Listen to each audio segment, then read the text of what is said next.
ವೇದಿಕೆಯಲ್ಲಿ ಪ್ರಧಾನ ಭಾಷಣ ಶ್ರೀಮತಿ ಶಶಿಕಲಾ ಟೀಚರ್. സംപൂജ്യ സ്വാമി തൃപ്പാദങ്ങൾക്ക് മുന്നിൽ സാദര പ്രണാമം. വേദിയിലെ മറ്റു മാനനീയ പ്രമുഖരെ, സ്നേഹം നിറഞ്ഞ സഹോദരിമാരെ, സഹോദരന്മാരെ, നിങ്ങളുടെ ഭാഷയിൽ സംസാരിക്കാൻ സാധിക്കാത്തതിലുള്ള എന്റെ വിഷമം അറിയിക്കാൻ ഞാൻ ഈ വേദി ആദ്യമായി ഉപയോഗിക്കുകയാണ്. നിങ്ങളുടെ ഭാഷ എനിക്കറിയില്ലെങ്കിലും ഒരു ഹിന്ദു എന്ന നിലയിൽ നിങ്ങളുടെയും എന്റെയും വേദനയും പ്രശ്നങ്ങളും ഒന്നാണ് എന്ന് നമുക്കറിയാം. അവിടെ ഭാഷയുടെ അതിർവരമ്പുകൾ അഴിഞ്ഞു വീഴുന്നത് നമ്മൾ മനസ്സിലാക്കുകയാണ്.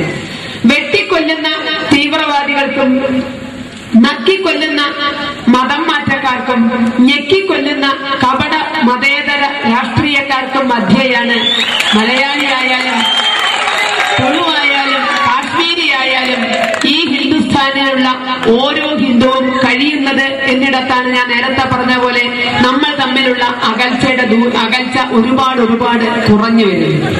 ഈ ഒരു സന്ദർഭത്തിൽ ആ പൊതുവികാരങ്ങൾ പങ്കുവെച്ചുകൊണ്ടാണ് നിങ്ങൾക്ക് മനസ്സിലാകുമെന്ന പ്രതീക്ഷയിൽ ഞാൻ എന്റേതായ ഭാഷയിൽ പറയുന്നത്.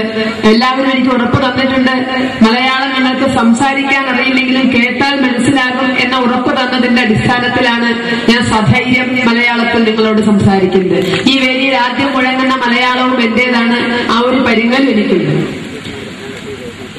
85% ഹിന്ദു താമസിക്കുന്ന ഹിന്ദുസ്ഥാനിൽ, ഹിന്ദുവിന്റെ ജന്മഭൂമിയിൽ, ലോകമതങ്ങളുടെ മാതാവായ ഹിന്ദുവിന് ജന്മം നൽകിയ ഈ ഭൂമിയിൽ നമ്മുടെ രാഷ്ട്രീയ അവകാശങ്ങൾ സംരക്ഷിക്കാൻ, പൗരാവകാശം സംരക്ഷിക്കാൻ, സാമൂഹ്യ നീതി നേടാൻ, സാമ്പത്തിക നീതി നേടാൻ നമ്മൾ സംഘടനയ്ക്ക് കീഴിൽ അണിനിരക്കേണ്ടി വന്നിരിക്കുന്നു എന്ന ഗതികളിൽ നിന്ന് ആരംഭിക്കുന്നു എന്റെയും നിങ്ങളുടെയും പ്രശ്നം. കാരണം സാധാരണഗതിയിൽ നമുക്ക് ഇത്തരത്തിൽ സംഘടിക്കേണ്ട ഒരു സ്ഥിതിയില്ല. ലോകത്തിലെ ഏറ്റവും വലിയ ജനാധിപത്യ രാജ്യമാണ് ഇന്ത്യ. ജനാധിപത്യത്തിന്റെ പ്രായോഗിക രൂപമായ പ്രാതിനിധ്യ ജനാധിപത്യമാണ് ഭാരതത്തിൽ നിലനിൽക്കുന്നത്. ഈ പ്രാതിനിധ്യ ജനാധിപത്യം അനുസരിച്ച് ഇവിടുത്തെ ഭൂരിപക്ഷത്തിന്റെ വികാരങ്ങളാണ് അതാത് നിയമനിർമ്മാണ സഭകളിൽ പ്രതിഫലിക്കേണ്ടത്. അത് കേരള അസംബ്ലിയിലായാലും കർണാടക അസംബ്ലിയിലായാലും ഇന്ത്യൻ പാർലമെന്റിലായാലും ഇവിടുത്തെ ഭൂരിപക്ഷത്തിന്റെ വികാരമാണ് അവിടെ പ്രതിഫലിക്കേണ്ടത്. അങ്ങനെയാണ് സംഭവിക്കുന്നതെങ്കിൽ എനിക്ക് നിങ്ങൾക്ക് ഒരു പ്രശ്നത്തിനും അവകാശമില്ല. കാരണം ഇവിടെ 85% നമ്മളാ ഭാരതത്തിൽ. ഇനി കേരളത്തിലും ഒരല്പം പുറകിലാണെങ്കിലും 56% ഹിന്ദുവുണ്ട്. അപ്പൊ നമ്മുടെ വികാരങ്ങളാണ് സാധാരണഗതിയിൽ നിയമനിർമ്മാണ സഭകളിൽ പ്രതിഫലിക്കേണ്ടത്. പക്ഷേ കേരള നിയമസഭയെ പറ്റി എനിക്ക് നിങ്ങൾക്കും അറിയാം, ഇന്നുവരെ അവിടെ ഹിന്ദുവിനു വേണ്ടി ഒരു വാക്ക് സംസാരിച്ചിട്ടില്ല എന്ന സത്യം നമുക്കൊക്കെ അറിയാം. മാത്രമല്ല, ഹിന്ദുവിനെതിരെയാണെങ്കിൽ ഏത് തരത്തിലുള്ള നിയമനിർമ്മാണം നടത്താനും 140 MLA-മാരും തോളോട് തോൾ ചേർന്ന് നിൽക്കുന്ന കഥ ഈ കഴിഞ്ഞ ആഴ്ച കൂടി നമ്മൾ കണ്ടു. അവിടുന്ന് നമുക്ക് ബാക്കിയുള്ളതിലേക്ക് എല്ലാവരിലേക്കും പോകും. കേരള അസംബ്ലി തിരഞ്ഞെടുപ്പ് പ്രഖ്യാപിച്ചതിന് ശേഷം ഒരു പ്രത്യേക സാഹചര്യത്തിൽ കേരളത്തിൽ അസംബ്ലി വിളിച്ചു കൂട്ടി. നമ്മളൊക്കെ മനസ്സിലാക്കിയത് മുല്ലപ്പെരിയാറിന്റെ ഉയരം വർദ്ധിപ്പിക്കരുത് എന്ന് തമിഴ്നാടിനോട് ആവശ്യപ്പെടുവാനും മുല്ലപ്പെരിയാറിന്റെ സുരക്ഷ ഉറപ്പുവരുത്തിക്കൊണ്ട് കേരളത്തിലെ മധ്യ കേരളത്തിലെ ഒരു 3-4 ജില്ലകളിലെ ജനങ്ങളുടെ ജീവൻ രക്ഷിക്കാനും വേണ്ടിയാണ് കേരളത്തിലെ നിയമസഭയിൽ പ്രാതിനിധ്യമുള്ള എല്ലാ കക്ഷികളും ഒരുമിച്ചു ചേർന്ന് നിയമസഭയുടെ പ്രത്യേക സമ്മേളനം വിളിച്ചു കൂട്ടിയതാണ്. നമുക്കൊക്കെ അതിനൊരു ശകല അഭിമാനം തോന്നി. കാരണം കേരളത്തിലെ ജനതയുടെ ജീവന് ഇവരിത്രയും വില കൽപ്പിക്കുന്നുണ്ടല്ലോ എന്ന്.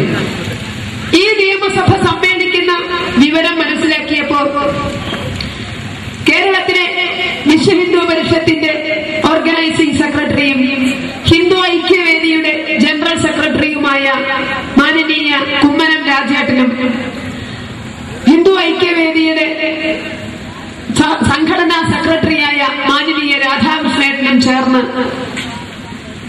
ഇവിടെയുള്ള സർവകക്ഷി നേതാക്കളെ ഒന്ന് ചെന്ന് കണ്ടു. പ്രത്യേകിച്ച് മുഖ്യമന്ത്രിയെ ചെന്ന് കണ്ടു. ഒറ്റ ആവശ്യമേ ഉന്നയിക്കാനുണ്ടായിരുന്നുള്ളൂ. ആ പ്രത്യേക സമ്മേളനത്തില് മാറാട് അന്വേഷണ കമ്മീഷൻ റിപ്പോർട്ട് സമർപ്പിച്ചിട്ടുണ്ട്.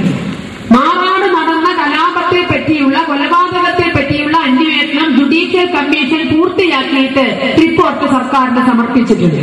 ആ റിപ്പോർട്ട് ഈ പ്രത്യേക നിയമസഭാ സമ്മേളനത്തില് മേശപ്പുറത്ത് വെക്കണം എന്ന് ഈ ഹിന്ദു നേതാക്കൾ മുഖ്യമന്ത്രിയെയും മറ്റ് സർവകക്ഷി നേതാക്കളെയും ചെന്ന് കണ്ടത്.